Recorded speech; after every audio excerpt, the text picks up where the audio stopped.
نو هغې قرآن شریف ځان سره لاس کې ونیو او د مازدیګر مونځ چې وشو نو ده شروع وکړله الحمدونه شروع کړه الحمدلله رب العالمین د ماښام بانګ یې نو ویلې چې ورناست دی قرآن شریف ورځ هغې ورته وی او د قرت د اصولو مطابق د قاریان او علما ورته ناست دي هغې ورته وی تی ویلی چې دا ستا کرامت دی نور چاته د اجازت نشته نو د داود علیه السلام خو پیغمبر و د هغه خو دا معجزه وه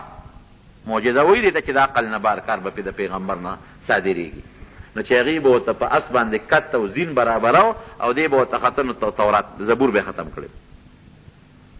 دی د اواز خشته والی عبادت به یې څنګه کو نو چې نبی علیه السلام د کوم عبادت صفت وکړي نو هغه د صفت قابل یې که نه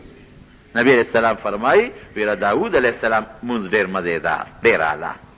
صحابه د الله رسوله څنګه مونځ یو وی د شپې نیمه به خوب کو لومبې نیمه حصه لکه شپږ ګنټې شپه شوه مثلا شپږ ګنټې نو 3 ګنټې خوب 2 ګنټې به پاسې د الله عبادت به وکړو نو بیا اخیري ګنټه به بیا خوب کو چې سار دپاره دمه شي 3 حصه به د شپې عبادت او د کور خاوندانو باندې به څنګه عبادت کو د به وی زما دا عادت دی او دا مې طریقه ده چې زما په کور کې داسې ټیم نه چې د الله عبادت پکې نه کېږي نو خلکو باندې نمبر یې ښودی بچې ته به د سار نه د 10 بجو پورې د سبا نه عبادت کې بیا به ته نه کې دا بل به کوي بیا به ته نه کې بیبي به کوي بیا به هغه نه کوي لور به کوي یعنی 24 ګنټې 40 ګنټې به د په کور کې د الله عبادت کېده چې زما په کور کې داسې وخت تېر نه شي چې د الله عبادت پکې نه کېږي او روجه به څنګه روجه نیوله نو ګوره رسول الله مبارکي صفت کوي نبی علیه السلام فرمایي بهتره روجې د داود علیه السلام روجې دي یو ورځ به یې روجه وه بل ورځ به یې کوجه وه بیا یو ورځ روجه و بل ورځ کوجه دا غوره دي سړی پې تنګېږي هم نه او ډېرې روجې ونیسي نو چې رسول الله صلی الله علیه وسلم د کوم روجو د کوم منځ صفت کې خو هغه قابل دی چې صحابه به نبي علیه السلام نه تپوس وکړه د الله رسوله مونږ څنګه تهجد وکړو د داود علیه السلام طریقه دغسې کوئ او صاحب روجه څنګه ونیسو صحابي به زه خو ډېرې نیوې شم وی د داود علیه السلام د روجو نه بهترې روجې نورې نشته یو ورځ روجه او یو ورځ کوجه نو پیغمبري میلاو شوه بادشاهي میلاو شوه زبور میلاو شو ښکلی اواز ورته میلاو شو عبادت به یې کو او ورځې به یې تقسیم کړې وي یو ورځ به د الله عبادت کوي دا مې د خدای ده دې کې د بل چا کار نشته بادشاه هم خدا مې د الله ده یو ورځ به یې د خپلو بچو سره وخت تېراو چې دا مې د ما د بچو تربیت وکړم بچي برابر کړم د بچو اخلاق ټیک شي او د بچو سره چې سړی ناست دی نو خوند هم کوي او یو ورځ به جناب د رعیت دپاره ورکوله چې تاسو راځئ چې د چا څه قسمه کاري راځي دي په دغه ورځ به دغه کار کوم دا به تقسیم کوو الله ورسره یو احسان بل وکړو د زغرو د جوړولو چل یې ورته وښو قرآن کې الله فرمایي وألنا له الحدید اوسپنه نو اوسپنه چې سړی لوور لواري کوي خو په اور کې ږدي او سټک وله رابروي او پلکونه وله رابروي نه لوور نو چې دا پلکونه دی وایي الله ورته اوسپنه داسې نرمه کړې وه چې په لاس به یې تاوله راتاوله کلکه اوسپنه ګوتو کې به یې نیوله او تاوله به او چې څومره به یې نری کوله نری کېده به نو زغرې به یې جوړولې زغره په تاسو په دې جیبګرو کې به کتلې وي د اوسپنې کړۍ جوړې کړې وي هغه په جنګ کې استعمالي ځان ته یې واچي چې توره پې اثر نه کوي نو هغه زمانه کې لواري زغرې به وي هغه به درنې هم وي خلک به ورسره ګرځېدي هم نه شو ده به ښه مزېداره اعلی زغرې جوړولې او مزېدارې طریقې سره نرې اوسپنه او نرمولې به به یې خرڅولې دې دپاره به یې دا کار کو چې زه د بیت المال باندې بوج نه شم او د خپل لاس ګټه وخورم بیت المال مال به یې نه خوړ د خپل لاس په ګټه به یې خپله ګزاره کوله لکه حضرت ابوبکر صدیق رضی الله عنه چې کله خلیفه شو د به کپړه خرڅوله نو تانونه یې په اوږو بازار کې روانو خدای مو بخښه کپړه خرڅوم تجارت یې کو حضرت عمر فاروق رضی الله عنه ورغې مټې ونیو ابوبکر څه کوې وی دا کپړه بازار کې خرڅوم وی د مسلمانانو کار به څوک کوي چې ته دا کپړې خرڅې نو وی زما بچي به څه خوري چې دا نه خرڅوم وی راځه مونږ د بیت المال نه تنخواه مقررو نو بیا کېنه د بیت المال نه وله تنخواه مقرر کړه او څومره تنخواه یې وله مقرر کړه دونه یې مقرر کړه چې د ابوبکر او د هغې د بچو پې ادنا ګزاره کېده ټوټې غوندې نو حضرت داود علیه السلام ته الله د زغرو د جوړولو چل وښو قرآن کې الله وایي اوسپنه مې ورته نرمه کړه، بغیر پلک او سټک او د اور نه به ورته اوسپنه نرمېدله او د هغې نه به یې زغرې جوړولې خرڅولې به او د خپل ځان او د بچو ګزاره به یې په هغې باندې کوله. د الله احسان شو. ګوره الله احسان کوي بیا که نه، چې ته الله ته ځان نږدې کړې، الله به در سره احسان کوي، الله به راته هر څه آسان کړي. یو ځل په کور کې ناست دی، زړه کې دا راله یاره وایي ما غوندې عبادت دا به په مخ د ځمکه بل څوک ونه کړي. خبره ټیک وه، ټیک وه، غلطه نه وه، ځکه پیغمبر دی، د پیغمبر په شان عبادت امتي نشي کولی. او بیا منځ او روجه او ټول کور کې یو شان عبادت، خو الله ته رده دا خبره خوښه نه شوه.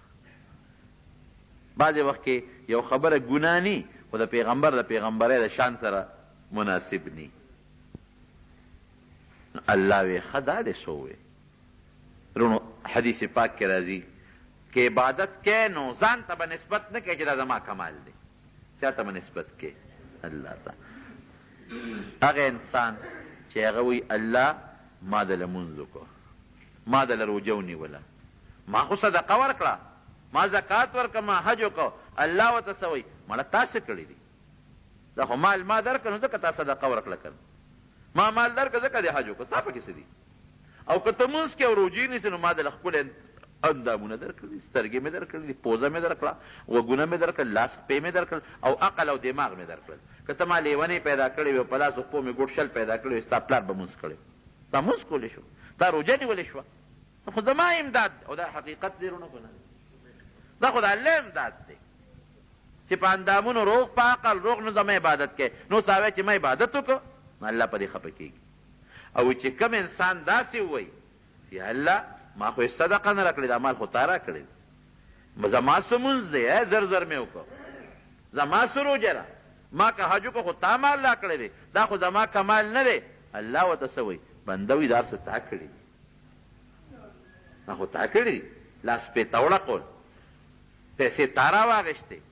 د حج نیت خو تا وکړو، ای بنده دا تا کړي دي. ګوره ده په عاجزۍ الله خوشحاله شو، د هغه بل په معمولي لویه باندې الله خفه کېږي. الله چې خوشحاله په څه به خوشحاله په عاجزۍ، او چې خفه کې نو کبر کوه، په دې به خفه کېږي. نو داود علیه السلام کبر نه دی کړی، حقیقت خبره یې وکړه. پیغمبر دی، د پیغمبر په شان عبادت بل څوک نشي کولی. الله ته خوښه نه شو. کوم ورځ چې د ده د عبادت و کور کې ولاړ دی په عبادت، په دغه ورځ به ده فیصله کړې وه، دروازه به یې بنده کړې وه، جرنده به وه د قلا دروازه، او په هغې به پولیس ولاړ و، د هغه زمانې چې کوم پولیس یا فوج و چې څوک به ما ته نه پرېږدي، هېڅ څوک به نه راځي. ولې ما د خلکو دپاره جدا ورځ مقرر کړې ده، او کور بیبیانو ته به تاسو هلته عبادت کوئ چې زما عبادت کې هېڅ قسمه خلل لا نه شي. اوس دی لګیا دی خپل عبادت کې، 2 کسه ورته ور واوړېدل، 2 کسه ورغلل خصمان. قرآن کې الله وایي څنګه دی ورپسې تصورا په المحراب دی کې څنګه دی یې مشو ور واوړېدل. چې ور واوړېدل داود علیه السلام اوس او جګړه چې چا په منځ کې جګړې نو شور هم کوي، یو بل ته وایي په ما ظلم کوي، بل وایي نه ظلم نه کوم. شور جوړ شو، داود علیه السلام په مانځه کې وایي چې دا څوک رالل، غله رالل، ډاکوان دي، دا په کومه رالل، دروازه خو بنده ده، دا په کومه رالل او دا شور د سره. بس هغه مونځ هر څه مختصر کړل، په دې باندې پرېښودی ته ویې وروړه څوک یې، او پریشان هم شو چې ګیر چاپېره د قلا نه خو زما پوج پولیس ولاړ، دروازې بندې، دا په کومه راغله او دا څه شور یې جوړ کړ. هغې ورته وې یېرېږه داود علیه السلام یېرېږه ما، مونږ 2 کسان یو بل سره جګړه ده، تا له هم فیصله راوړی چې مونږ له فیصله وکړي، فیصله راله وکړه. په کومه رالی؟ یاره ستا هغه پوج پولیس نه پرېښود، په دیوال را وړي. او خدای پاکه دا لاسینګ خلک دی، په دیوال را وړېدل. وی څه فیصله م راوړې ده؟ یو ورته وي د ده یو کم 100 ګړې چیلې دي، زما یوه ده. دې ما ته وایي چې دا یوه ماله راکړه چې زما 100 شي. دا ظلم کوي که نه کوي؟ نو ما ظلم کوي. او وی سروره په خبره کې م زورور دی، وی ما ته چې په یوه به ته څه کې، او زما خو یو کم 100 دي، زما شمېر به پې پوره شي، او چې بار خلکو له ځینو خلک هم د ده مرسته کوي، او دا قاعده هم د نن سبا زوروره ده. د دې خلکو خلک ملګري وي، د غریب خبره څوک چاته وایي، زورور دی خبره ده. خلک چې چاته ور مخامخ کېږي وي ورکوله که نه، خو یو چې دی څه پې څه کې، خو چې بل چاله اردو راځه په پلانکي فیصله کو هغه مو یو کن دا خو رښتیا وایي یو چیلی ده څه پکې ورېښدل تاله راغلي د خدای پیغمبر یې که موږ فیصله وکړو داود علیه السلام پوه شو چې او دا خو انسانان نه دي دا خو فرشتې دي په دیوال د پاسه انسان کم ځای راوړی دی شي ما نه غلطي شوې ده ما وی چې د ما په شان عبادت څوک نه شي کولی الله دا دې پوه کړم چې دا څومره ټایم دې ضایع شو بېکار بې ځایه غوندې مسله درله راله بعضې مفسرینو یو بله خبره لیکلې ده خو ټیک نه ده ټیک نه ده ویله ده یو کم سل بیبیانې وي وینځې وي او یو بل یو کس و هغه سره یو وینځه وه نو داود علیه السلام هغه ته چې دا یو ماله راکړه نو الله وله دا فیصله راولېږله نو هغې وی چې دا یوه چیلی چې ده دا دله ورکړه دا ظلم او دا خو زیاتې دی دا خو هغه هم زیاتې دی چې هغه نه هغه یوه وینځه غواړه خو دا خبره خطا ده ښه دا ټیک نه ده د پیغمبر په شان کې دا خبره ګستاخي ده او نه پیغمبر داسې کولی شي فخر راکعا وانام بس پوه شو چې دا خو الله په ما ازمایش وکړو په مې امتحان وکړو بلا وخت مې دا یې د عبادت نه ضایع شو دا خو که زه ځان له عبادت کوم خو د الله توفیق دی که الله بادشاهي نه وراکړې نو ما ځان له عبادت کولی شو پولیس به زما څوکۍ کوله فوج به زما څوکۍ کوله ما په قلا کې عبادت کوم پریوت الله ته په سجده وی جړل دومره وجړل دا سواوي زمونږ یو کتاب دی د جلالین شرحه ده هغه لیکلی دي وی که د ټولې دنیا اوښکې را یو ځای کې د داود علیه السلام اوښکو ته به ونه رسي او چې د داود علیه السلام او د ټولو انسانانو اوښکې را یو ځای کې د آدم علیه السلام اوښکو ته نه رسېږي دا څونه پټې خبره ده لیکن فورا الله ته په سجده پرېوته او په جړاو په جړاو جړل به جړل به دومره یې وجړل چې د اوښکو سیلابونه به ترې بهېدل دې نه دا معلومېږي وروڼو چې په عبادت په خپل غرور او کبر نه کوي دا به نه وایي چې دا زما کمال دی یو روپۍ دې م چاله صدقه او خیرات ورکړه وایي دا د الله نبی کریم صلی الله علیه وسلم به څونه عبادت کوو دا خپې مبارکې به وپړسېدې حتی تورمت قدماه حدیث کې راځي خپې به وپړسېدلې نو حضرت عایشه صدیقه رضی الله عنها ورته عرض کوي چې د الله رسوله ته خو الله پاک پیدا کړې هر څه درته معاف دي د دومره عبادت بیا ولې کوې چې دا خپې دې وپړسېدلې او جړل به ولې جوفه عزیز کعزیز المرجلې دې سینې به یې داسې اوازونه کول لکه کټوی چې په اور پرتی او هغه جوشیږي او خودکار کوي داسې به سینې اوازونه کول ټوله شپه به یې جړل رسول الله صلی الله علیه وسلم نو عایشه بیبي ورته عرض کوي چې دا ته ولې کړې تا خو الله مکمل معاف پیدا کړې او ورته څه وایي افلا اکونو عبدا شکورا نو چې الله دونه احسان په ما وکړو چې دې پاک پیدا کړم نو زه به د هغه شکریه نه ادا کوم پکې شکر خو ادا کوم دې نه زیات ولا وکړم چې شکریه ادا شي په موږ الله څونه احسان کړی دی ټول موږ الله مسلمانان پیدا کړي ټول وایي الحمدلله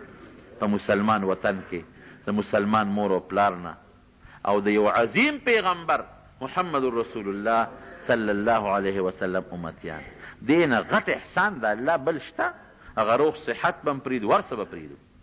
دا روحاني او دا دیني د الله احسان نو موږ چې څه کوو د الله یقین وکړه که پوټې شکریه موږ ادا کولی شو د الله دونه احسانات دي په موږ باندې زه اکثر دا خبره کوم وایم که په جاپان کې پیدا وي نو موږ به ګوتم بدھ رام رام کول که په انډیا کې چې د هندوانو په کور کې پیدا وي نو د خپل لاس جوړ شوي بت ته به هم سجدې کول که په روس کې پیدا وي جرمني کې پیدا وي نو موږ به خدای نه منه او که په اسرائیلو کې پیدا وي نو موسی علیه السلام او عزیر علیه السلام ته هم د خدای زوی وي او که په امریکا کې د عیسایانو په کور کې پیدا وي نو عیسی علیه السلام ته هم خدای وي دا شکر دی چې موږ خدای دغه ځایونو کې نه یو پیدا کړی دنیا به څه کوې څو ورځې به د دنیا خشته وه او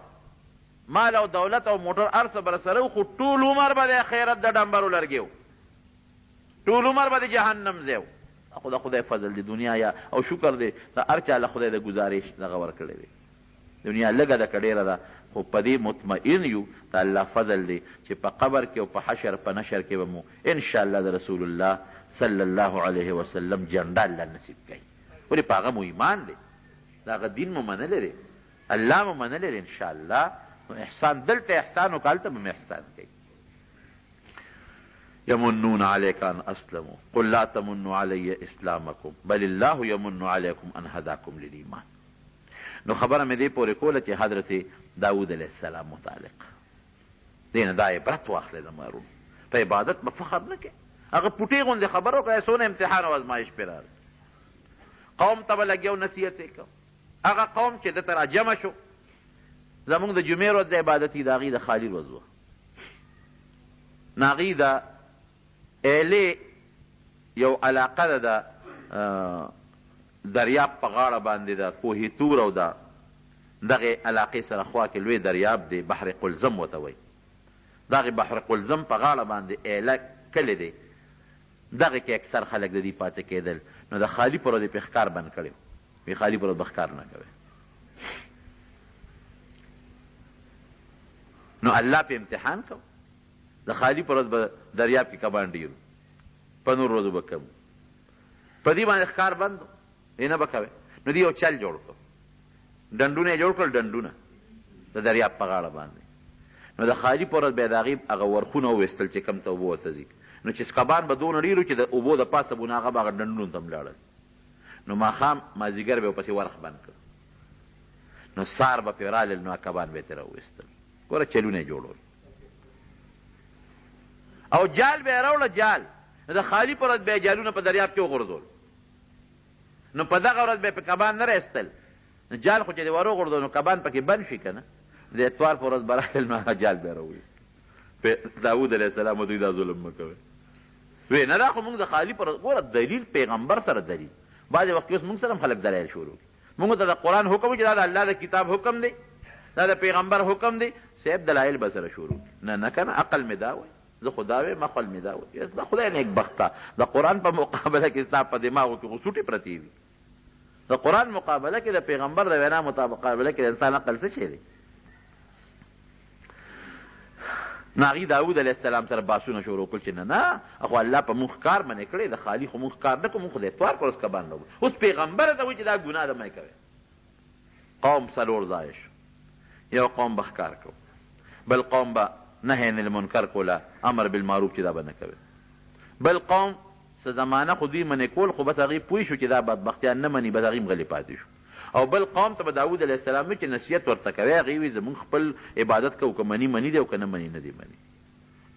خو چې خوند دی ونه کړو نو پروردګار ته بیزوګان او شادوګان جوړ کړل هغه چې کم پې غلې خاموش پاتې و هغې نه هم الله بیزوګان شادوګان جوړ کړل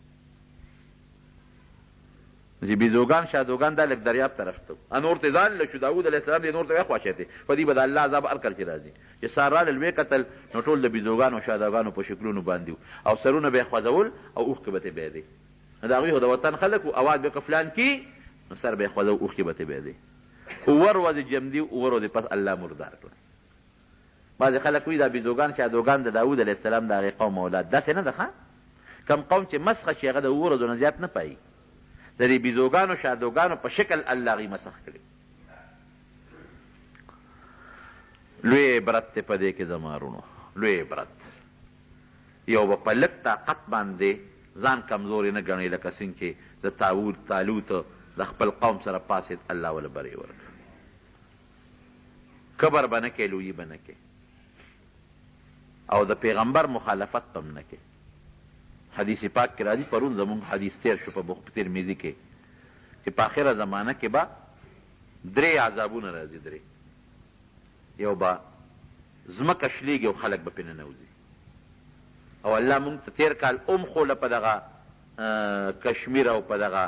بالاکوټ او په دغه علاقو کې که داسې زلزله بله راله او ځمکه وشلېده نو څومره کلي به څومره زرګونه خلک پکې لاړل او بل به شکلونه مسخه کېږي دا به هم راځي الله دې مونږ ترې وساتي او دریم عذاب به دی چې د بره نه به پې د کاڼو د اوسپنو باران کېږي دا عذاب هم راغلی دی